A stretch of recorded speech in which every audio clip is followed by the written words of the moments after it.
Mahad, we got Zach on the line. What do you want to ask him?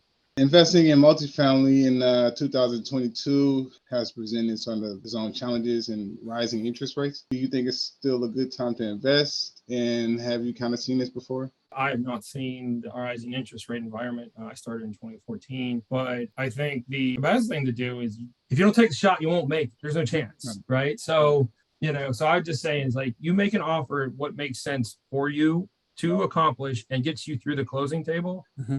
And if that doesn't work, next. Hey, I'm Brian Briscoe, host of the Diary of an Apartment Investor podcast. And this podcast is different from everything else out there. I bring together new and inspiring investors on each and every episode and let the aspiring investors ask the questions that they need answered. And if you're an aspiring investor yourself, you probably have the same questions. So before you get to this episode that we have prepared for you, make sure you hit the subscribe button and that little notification bell to make sure you get notified every time we post a new episode. And now, enjoy the show. Welcome to the Diary of an Apartment Investor podcast. I'm your host, Brian Briscoe, and I'm very excited for today's show. We got two amazing people on the line with us today. We got Zach Fugman and Mahad Williams with us today. And as is tradition, we have an experienced investor and an aspiring investor on the show, and we highlight our experienced investor first. So Zach, you're up to bat first. So how you doing today? Doing well. Been out traveling a lot of conferences, seeing you like all across the country, keep bumping into you here and there. Yeah. It's nice to finally get you on the podcast after all those, bumping into. And like between Denver, Chicago, eventually it had to happen. Yeah, eventually it was going to happen. But yeah, it was good seeing you. And for the listeners, most recently, the Chicago one was a GOB network. Denver was best ever. Great having you on the podcast finally, and excited to hear more about you. Do us a favor, tell us about yourself. So I'm Zach Fugman, born and raised in Cincinnati. Joined in the oil field and I traveled around a lot. At one point, I think we did 8 moves in 10 years because it was just fun. Get promoted, move to another place. And at first that was fun, but later on it became, drag. When I started having family and kids and stuff. And then I got introduced into real estate when I was listening to a radio show down here in Houston. I joined a mentorship program called Lifestyles Unlimited. Mm-hmm. And then I ended up doing some single family. And then I realized like the better way is multifamily. And from 2017, we closed our first deal in Slidell, Louisiana. Since then, we've done 1,500 units as the lead operator and then another 1,200 units as the KP. Okay. And then I'm passive in about another 400 or so units. Okay. All right. Nice. Well, I'd like to dive into a couple of points. I'd like to talk about the transition points, so you said you were in the oil and gas industry, moving around 8 times in 10 years. I think you actually have me beat, with my military time. What you said you joined Lifestyles Unlimited. Can you go through your decision process and what really prompted you to get into that Lifestyles Unlimited? So they have case studies that they do for free to the public, mm-hmm. and I ended up watching. It was only a couple minutes from my office at the time, so I ended up going in and watching this little lady turned $250,000 invested into one apartment into $200,000 of cash flow every year after holding it 13 years only on one property. I saw the power in that. And also I've been working in the oil field with, high pressure. I was at a time was in health and safety. So I'd seen accidents happen and seen people lose pieces of fingers and things of that sort. I mean, I know life can be fleeting. So I felt like, well, this would be a nice thing to fall back on for the wife and kids if anything should befall me, not even oil field, just, fate or whatever. We joined up and we got after it. Mm-hmm. Had 15 houses at one point, but realized that was just a lot of work for the houses compared to only investing in the apartments. So ended up. So let's dive in a little deeper on that one. I mean, you started, I think most people start with single family. You said you had 15. It was a lot of work. Let's talk about the transition from single family to multifamily. You mentioned, first of all, it's a lot of work and it's a lot less work than multifamily, but can you go through what it took to move from the single family space to multifamily? Really took just a general frustration with let's just say you have a 15-unit apartment complex. Mm-hmm. All your problems and advantages are all in one house, per se. But if you have 15 houses spread across Houston, which is the size of some states, it can be aggravating. Yep. And when one breaks and you're jumping around, and we weren't even living in Houston at the time. And don't get me wrong, we learned a ton. Mm-hmm. but we made money, and it's a lot of work on the front end, but at the same time we'd have one house break a sewer line, and the cash flow from that house was doomed for 2 years. Yeah. And like one day we tried our hand at flipping, and just like we were still doing the multifamily on the side. It was like, okay, we really need to concentrate on the multifamily, because that's just the time value of money is there versus the other is just I don't want to discourage young people from trying to get ahead and doing some houses. Yeah. But once you realize you have the ability to move into multifamily, do it. Kind of thing. And I like how you said that. You don't want to discourage anybody, and I don't either. I think single family houses, investing in single family houses is more accessible for the average person. There's not a big barrier to entry. It's a lot easier to buy a single family house than it is to buy an apartment complex, just because of all the other requirements that lenders put in there. That's just one thing. And I did the same thing, Zach. I started with a handful of single family houses. I was all across the nation, houses in 3 states, maybe a little better, a little worse. I don't know than having 15 in Houston, but tell you, I would rather had 15 houses than 3. I still made money, still had, same types of learning lessons you had, just maybe not to the same scale. And, replacing a deck took, almost exactly 2 years worth of cash flow. And we had to replace a couple of big ticket items every couple of years. Anyway, yeah, so good explanation on that. There's a lot of economies to scale there, and it really helps. So you started multifamily journey. Can you walk us through how that panned out for you guys? So we had actually, I was in Houston, and then I joined the group, and then like a week later, they gave me another moving package to go to Lafayette, Louisiana. And so we did that, and I ended up getting my real estate license, and dropped it in with Keller Williams, just trying to learn some extra stuff. I felt like I was on an island, even though the education group was mostly in Texas, but I was still like trying to meet up with RIAs locally, and then end up getting some access to local databases for Louisiana. Ended up finding a 50 unit in Slidell, Louisiana. Made a partnership, went ahead and bought it. Funny thing is, we bought that, and the day we closed that one, I got another offer letter to move to San Antonio from the company. So I signed the paperwork and then moved to San Antonio. But it was all for the best, because there was a lot of other people in the group that were there, and a lot of energy in San Antonio. And 2017, we move over there, and then we buy our first one that we self-managed, because we had to use third party on the Slidell one in Universal City outside of San Antonio. Had a little bit of a rough time with the code enforcement and stuff there, but we raised about $1 million. And in the end, we ended up, because the city just kept on creating code per se, we decided to go back to the partnership. Let's just sell this and make a little bit of money and get out. In the meantime, while all that was going on, I ended up looking back home with Cincinnati, started contacting brokers there. Then we closed 144 units in the town outside of Cincinnati. Then we bought the neighbor came up to us and said, "Hey, I always wanted to buy this one. I have these 52 townhomes, but now I can't scale up in this town. I'll sell it to you." So I ended up buying the 52 units there. And then we had 196 units. And then 2019 rolled around. We ended up buying another 77 unit in Northern Kentucky called City View. Kind of put me on the map with the brokers a little bit more up there. And then we ended, now between us and partners, we have about 900 units we self-manage in Cincinnati. Then during pandemic, the deals got scared, and a lot of stuff happened. So it was back down in Slidell, and we were getting at Slidell ready to sell in 2020. The wife's like, "Go find a deal." So I got on a bunch of websites, and hey, look, there's a deal in Long Beach, Mississippi. I'm gonna go check it out. Call the broker. He's like, "Is this under contract?" He's like, "No, it fell out of contract. The equity the guy got scared during COVID, and now it's free. It's up for sale." Looked through the deal. I was like, "Hey, this is a great deal." Ended up buying that one. And now that 128 units has turned into about 1,700 units between me and other partners throughout the state of Mississippi. Found a local partner there in the property management company, actually doing a pretty good job for us, which it's hard to find good third-party property management, but they fit the bill. And so we kept on growing together. They ended up selling some of our, some of our houses. Just kept, that's the time we took advantage in 2020. Oh yeah. We sold off all our houses because there was our houses were, mommy homemaker affordable. So those were in huge demand. So we just kept on rolling all that money into our our lead piece of the operating deals that we raised money for, and it turned into a great thing. And here we are. And just now at this point, I'm helping more the KP with friends to them to do deals and let them do the asset management on deals that I just don't have time to do, kind of thing. So yeah.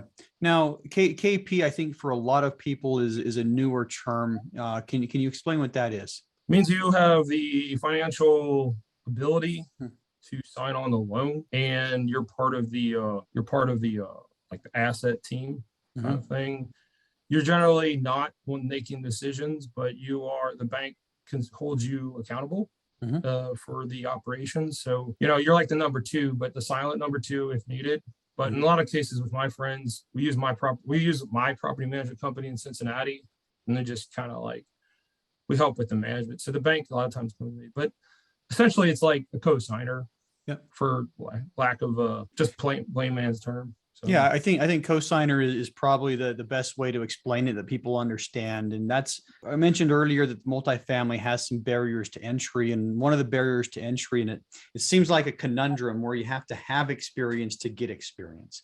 You have to be an experienced operator to be able to get a loan, but you have to get a loan to be able to get into your first property. So it's one of those things where it's like, well, how do I get experience if I have to have experience to get experience? And the answer is kind of as Zach explained, is you find somebody like Zach that can be a key principal on your deal, who can bring the financials, who can bring the experience to help you get the loan and help you get your own experience. And that's really what the KP piece is. And there's a lot of people who like to do it, and there's a lot of people who will absolutely not do it. If you're looking for your first property, don't forget that you have to find somebody that can be a KP for you. Well, that said, let's talk a little bit about your motivations. So we talked a little bit about why you kind of made the switch from oil and gas to real estate, and why you got into the Lifestyles Club. If you can go a little deeper on your motivation, what I call your big burning why, what would that be? A lot of times people like to be positive about this, but like I take a little darker.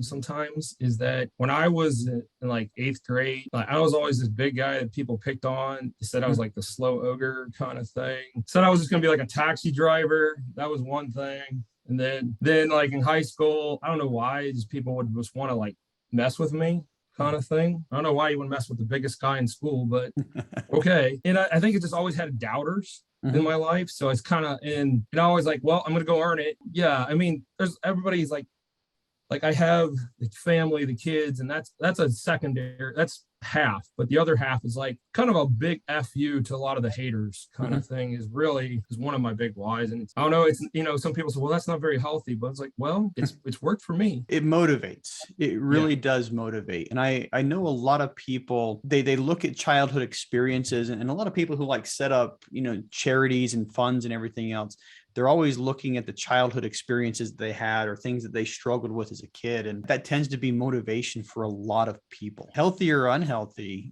I think you hit the nail on the head. It works. You had a lot of people who picked on you. You had a lot of doubters. You had a lot of people that said, Zach, you're going to be absolutely nothing. And, it's like, you know what? F you guys. I'm going to own half the world. Here you are with, I don't remember the exact number, but thousands of apartment units, and probably doing a lot better than most people that graduated your high school. So good on you. That's all I got to say. So good on you. Well, that said, let's talk specifically about one of the units or one of the properties that you guys had. I mean, you've given kind of an overview of a couple and mentioned a few, but if you would, pick your first or your favorite or most recent one that you could talk a little bit more about. Okay, I'll go ahead and talk about Hampton House, which is the first deal we did in Mississippi. Okay. So there was I'm not going to say which, but there was another syndication group's lead that had their money just drop out, and I feel like I took over the driver's seat in that for a streak of stuff that could have happened because you missed out. And well, anyway, we went to go close this. Turns out one of the KPs had died. And so Fannie made us wait 10 more days to correct some paperwork, even though the KP was deceased on the seller side, because we were doing a loan assumption.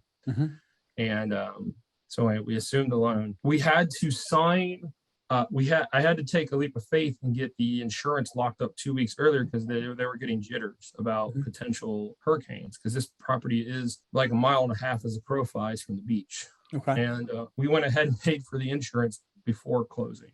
Mhm. 5 days after closing, Hurricane Zeta came through, screwed up my roofs and siding, but we didn't lose anybody. We ended up being able to get new roofs, new siding. It's a 1995 build, but it looks now like a 2015 build kind of thing. When we started off with, the rents were probably in the mid 90s.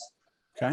For total revenue was about 95,000. Last month, we're now about 131,000. Nice. We did one supplemental, and we've been able to investors, we've been able to return about 40% of their money in about 2 years. So, and I mean, we bought it 171 a door. It's probably worth 150 a door kind of thing now, close to it. Say those numbers again. Did you say you bought it 171 a door or 71 a door? 71 a door. Okay. 71 a Okay. door. All right. I may have heard you wrong, but it's I might have just threw a one in there by accident, but yeah. Okay. Yeah. It sounded like the price went down. I'm like, yeah, no, yeah. Are you happy about that? But no. So yeah, it's probably more than doubled in value from the time we bought it. I mean, the hurricane, boom, you get like over $1 million of rehab on insurance, but it was needed. It's not like we needed new roofs, and they had vinyl siding.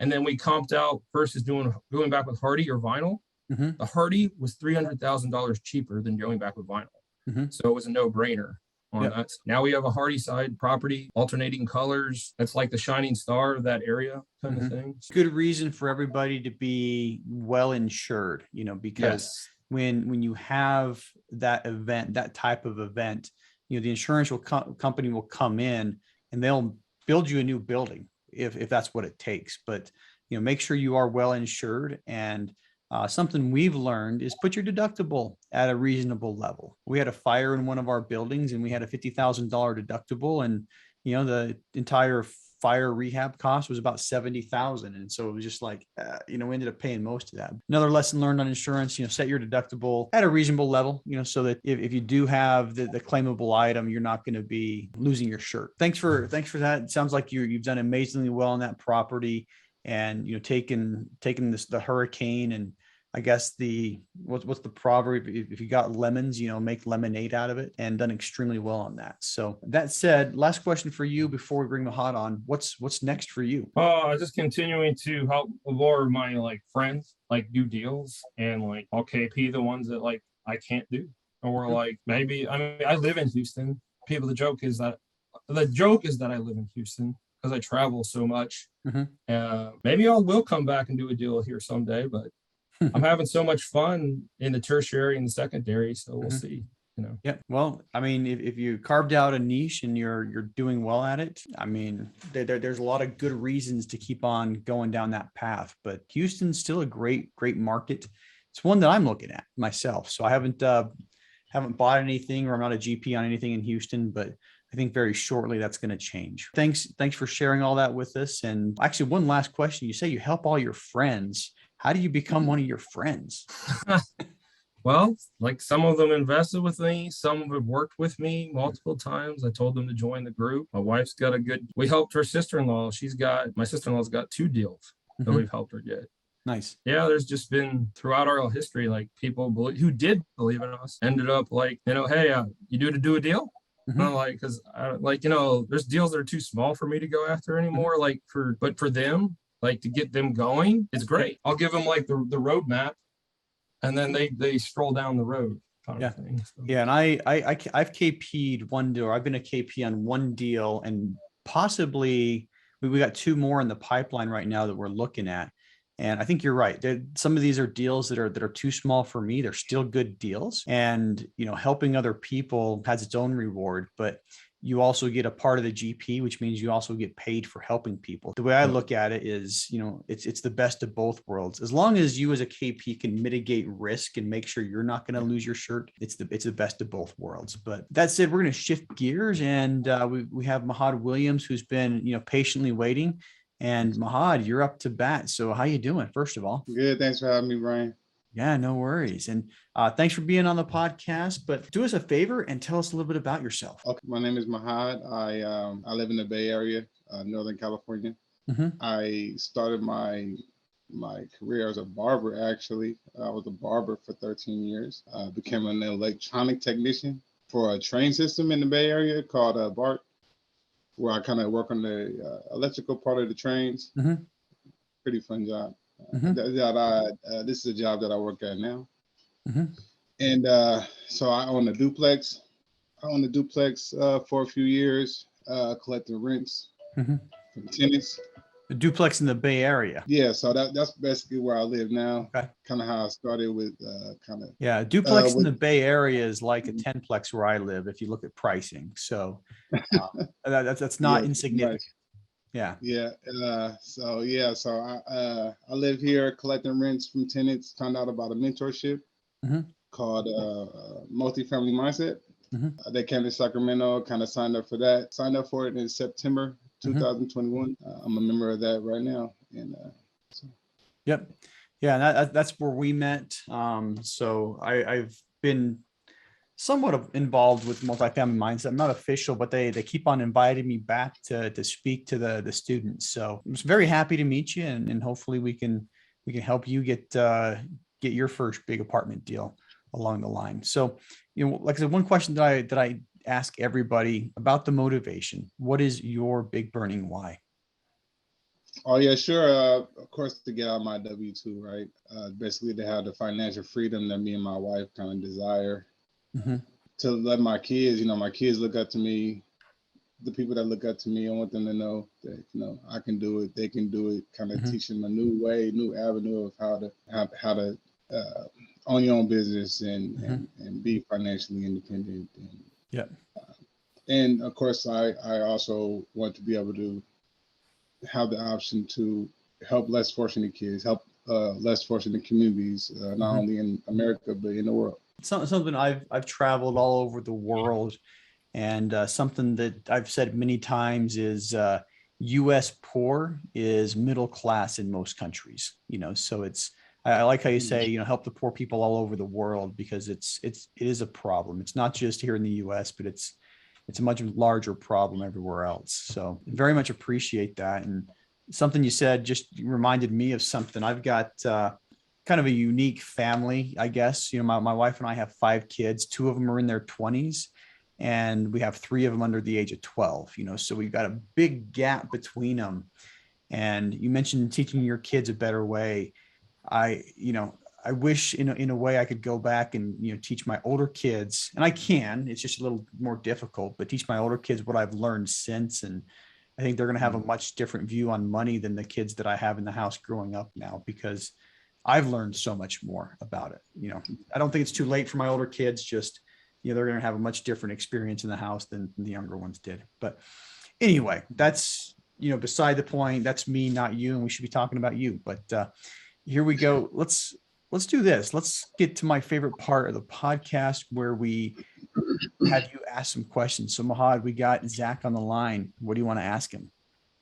Well, sure. So Zach, investing in multifamily in 2022 has presented some of its own challenges and rising interest rates. Do you think it's still a good time to invest? And have you kind of seen this before? I've met people who have or talked about it, but I have not seen the rising interest rate environment. I started in 2014, but I think the best thing to do is you find a deal that makes sense, and you don't. I mean, like, the broker might give you a number, you give your number, right? Like, and if you lose, don't feel bad, because you were losing when prices were going up. Well, you're losing. You'll still lose more than you win, no matter what. And I just, like, and you don't take. And the thing is, like, also there's the saying is, like, you never make any of the shots. You don't. If you don't take the shot, you won't make. There's no chance, right? So so I'm just saying is, like, you make an offer what makes sense for you to accomplish and gets you through the closing table. Mm-hmm. And if that doesn't work, next, Mm-hmm. kind of thing. Yeah, I agree very much. I mean, We do have high interest rates relative to the last 10 years. We don't have higher interest rates relative to the last 50. If depending on how far you look back, if you look 50 years in the rear view mirror, rates right now are still extremely low. And I think the Fed today is going to announce if they're going to raise or how much they're going to raise the federal funds rate. But we're all expecting the rates to go up a little bit more, but exactly what Zach said, you got to take your shot. And personally, I don't think there's a bad time to buy real estate. You just have to be, I think in times like this, where there's a little economic uncertainty, you just got to be a little more careful and, keep on looking at opportunities, keep on taking shots. And eventually one of the shots is going to make it. Okay. So my next question would be, that I see you talk about self-managing your own properties. How hard is that? Do you have kind of your own property management company? And another question I kind of wanted to ask on top of that is, could you self-manage from out of state? I do self-manage from out of state. The time, a lot of lenders, when I started out, required me to have third-party management, but in some cases, I found that I could do the job better, and so I ended up forcing them out anyway because they either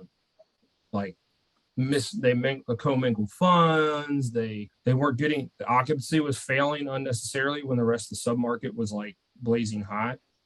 And I just said, I gave them their notice to leave. And I said, we'll leave friends, but I'm going to take this over myself. But I did that at a point where I ended up growing. I felt like I could do enough units on my own in a submarket. So we had about 400 units, and I just took the people back and I said, they could either go to that company or I was going to hire new people. And most people just stayed with me. You just have to make the best choice for you. I always suggest, especially if you can self-manage, but finding one of the best vendors ever is having a good third-party management. So that helps you scale a lot too. It's been too beneficial to myself and my wife that we've done both. We've also been I've been a maintenance man kind of, and she's been a on-site manager. And so we know the daily kind of stuff that happens in an apartment. So when we go, we know what to look for when we go there. Yeah, makes a lot of sense. Now, something that I've learned over the years, and I've talked to a lot of people in the multifamily industry, and Zach has said this multiple times, finding good third-party management is difficult. Almost every group that I've talked with has said the same thing. And third-party management, sometimes it gets to the point to where, like Zach, it's like, hey, I'm just going to take this in-house. I'm going to take control of it. And the nice part about it is a lot of people do exactly what Zach did, where you get the people who are working for the property management company to come work for you. They're doing the same job, just changing boss. And that tends to work for most people. We did something similar ourselves, and it's worked out better than third-party management. They can kind of tarnish your reputation a little if they do a bad job, kind of. Yeah, absolutely. Yeah. Okay, so my next question would be how important is having a team on your first deal? Did you start out this way, or did you kind of develop a team, having your team later? On my first deal I did with Lifestyles Unlimited, I had a co-signer who had already done 1,000+ units, but I could always bounce things off of. And then I had a mentor I could call to. And then I also had a consultant. I had multiple mentors I could go to, but and actually there's a whole network of people that were already apartment investors that I could call upon to ask about market-driven statistics, or what kind of doorknob they're buying off of Home Depot, or who's having, which judges are the best to use when you're going through evictions, kind of thing, which courts or whatever you're doing. So yeah, so I kind of had a team already. I kind of already worked with. Yeah, Slidell, I did pretty much by the seat of my pants, but it worked out.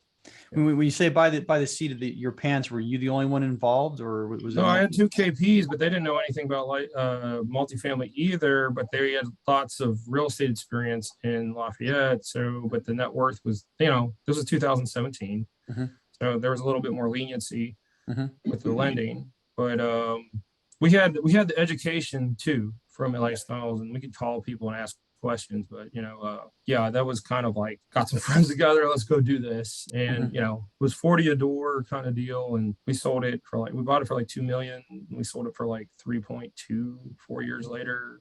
And we ended up that's one where we kicked, you're asking about tarnished situation, we kicked that property management out, and they were mad, and they're going around dogging us to all the other people. But contractors ended up coming to us anyway, and people thought we were awesome. So, I mean, Mahad, you're asking about, partners and building the team up front. I go back and forth on it. I mean, you have to have a team, and you have to know them pretty well. But on the flip side, what I've learned is, you never know how good partners are going to be until you become partners with them. So I would say, if you're trying to get into the industry, find something small and manageable and test drive it with a couple of partners. Find a couple of partners. And I mean, you're involved in a group. I've got a group of my own, the Tribe of Titans, but find people in the group that you're in that you can partner with and test drive it on a smaller property. So instead of, buying 150 units and, raising $8 to $10 million, buy a 20 unit where you can come in with, minimal investors, test drive the partnership, learn from that first property, and then scale from there. And I think that's probably the better option in my mind, after having talked to, a lot of people, both on this podcast and in other conversations about how they started. Yeah, like my main guy who helped me get going, KP on stuff, Eric, I got him to do an 11 unit because he was very nervous about using other people's money. And this 11 unit, Eric could buy out all the partners if he felt like it was going to crap, if he wanted to. So I let him get all his nervous energy out of that. And since then, he got that done. He's bought two other properties. Then one was an $8 million deal, and the next one was a $26 million deal. Yeah. So start small, think big, but then you'll end up building people's trust and stuff. Yeah. And you build trust with investors, you build trust with vendors, operators, property managers, and the partners in your deal as well. And that's really the idea, and I've said this many times before, sometimes it's better to start small so you can eventually go big. Okay. So I do have one more question. I know you said that you sponsor a lot of your friends, but I had a question on sponsorship. Well, I see a lot of aspiring investors sending in LOIs without sponsor support. As a sponsor yourself, how soon in the process do you like to be notified about an upcoming deal? I usually can tell somebody by location if it's even something I'm even going to talk about, even to start. Right. So there's multiple times I've been asked, and it's like, they said even the name of the city, and I was like, no thanks. Yeah, you need to, if you're going to have sponsors work with you, and they need to know what you're like attacking really early on. I can tell you right now, there is also some people that have some co-GPs that are not coming to the plate right now. And there's going to be some tears and some beers in the next, over the next month for some people that are not going to be able to close some bigger deals and losing some earnest monies. Yeah. As far as timing, as early as possible. The one deal that I did KP, I met the individuals 2 days before their due diligence contingency expired. They were 2 days away from hard money, and it was a big risk for them, because I told them flat out, I'm like, I'm not going to make a decision on this in 2 days. I just met you guys. I haven't had a chance to really review the property. I'm not going to make a decision in 2 days. So what I promise you is, I will get to know you guys better, and I will make a decision. The risk of waiting too long is, you may lose your earnest money, or you may have to pull out before a KP, decides to sponsor your deal. So that was one case. And on the complete other end, if you start coming to sponsors without deals, there's only so much time they're going to, devote to you. It's kind of one of these things where I would say, reach out to sponsors, try to start building relations, try to keep in touch the best you can.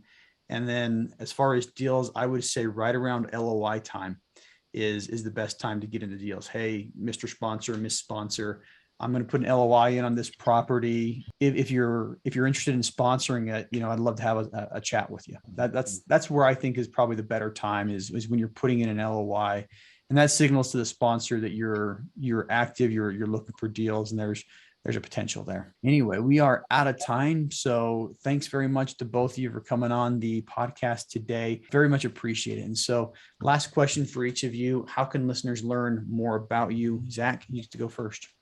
Yeah, it's just Zach Fugman, also on LinkedIn, Facebook, or A Strategy Management. You can look us up there too. Me and my wife there. That's the best way to get a hold of us. Awesome. And we'll put a link to that in the show notes. Mahad, same question for you. How can listeners learn more about you? Well, there it is there. MAAT Family Investment Group at gmail.com. I can be reached on Gmail, Facebook, LinkedIn. LinkedIn is a pretty good one, especially for business. At Mahad Williams, MAHAD Williams. All right. Sounds good. We'll put links to all of those in the show notes as well. So anybody listening, if you're looking at contacting either of these two gentlemen, just check out the show notes, scroll down there, tap, and that internet thing will whisk you away to their contact. Appreciate your time again. And that's a wrap for today. Hey, if you like that episode, make sure to subscribe. But more importantly, if you haven't joined our multifamily educational community yet, which we call the Tribe of Titans, you are missing out. Get 30 days free by clicking the link in the description to this episode, or go to thetribeoftitans.info, and we'll see you there.